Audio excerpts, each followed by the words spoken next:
Bulldozer जैसी क्षमता और दृढ़ प्रतिज्ञा जिसमें हो वही बुलडोजर चला सकता है।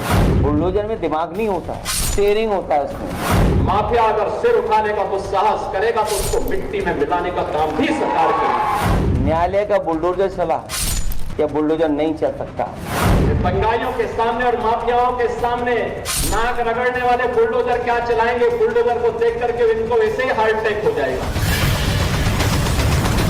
आते हैं बुलडोजर पर बड़ा हल्ला मचा है कि भाई कोर्ट बहुत सख्त हो गया, सुप्रीम कोर्ट बहुत सख्त हो गया यूपी के बुलडोजर पे। तो जमियत उलमा हिंद जो मदनी साहब ने एक पिटीशन डाली थी मुरादाबाद में, प्रयागराज बरेली में मध्य प्रदेश। उन्होंने पिटीशन डाली कि कैसे किसी का आप घर गिरा सकते हो।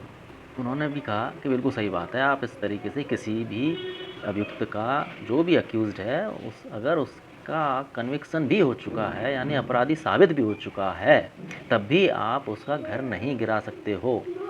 तो गवर्नमेंट ऑफ इंडिया और गवर्नमेंट ऑफ यूपी को जो रिप्रेजेंट करते हैं उन्होंने भी कहा बिल्कुल नहीं गिरा सकते, बिल्कुल भी नहीं गिरा सकते इस तरह। क्योंकि लेकिन जो गिराते हैं वो कौन से गिराते हैं? जो अवैध घर हैं वो गिराते हैं।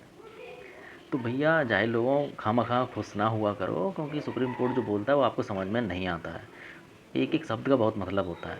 ये जो पिटीशन है जो किसी अवैध कंस्ट्रक्शंस को लेकर नहीं सुन रहे हैं, सुप्रीम कोर्ट ने साफ बोला है, तो सिर्फ इतना ही सुन रहे हैं कि पैन इंडिया लेवल पर बाय लॉज और गाइडलाइन देना चाहते हैं कि अगर कोई अपराध में लिप्त है और उसका पूरा मकान लीगल है, वैध है, तब आप इसे नहीं गिरा सकते। तो सरकार के वकील ने कहा तो हमने तो भैया गिराया ही नहीं है तो हमने तो गिराया ही नहीं कहाँ है। तो यूपी में तो ऐसा होता ही नहीं है कि बेवजह वैध घर को भी गिरा दिया जाए। वैध और अवैध की बहुत बड़ी परिभाषा है, इसके चक्कर में पड़ोगे तो भैया समझ में नहीं आएगा। जाहिल लोगों को तो बिल्कुल नहीं समझ में आता है। बहुत से जाहिलों को भी ये भी नहीं पता होगा कि अगर हमने किसी के दूसरे की ज़मीन पे घर बना लिया तो वही अवैध है। इसमें बहुत तरीक़ों से अवैध घर हो जाता है। जैसे कि आपने कृषि भूमि पे ही बना लिया तो उसमें भी आपने रजिस्टर करवाया कि नहीं, या उसे आबादी में भी लिखवाना होता है। खेत खलिहान में भी कोई मकान जब भी बनवा सकते हो जब आपने उसे रजिस्टर कराया हो।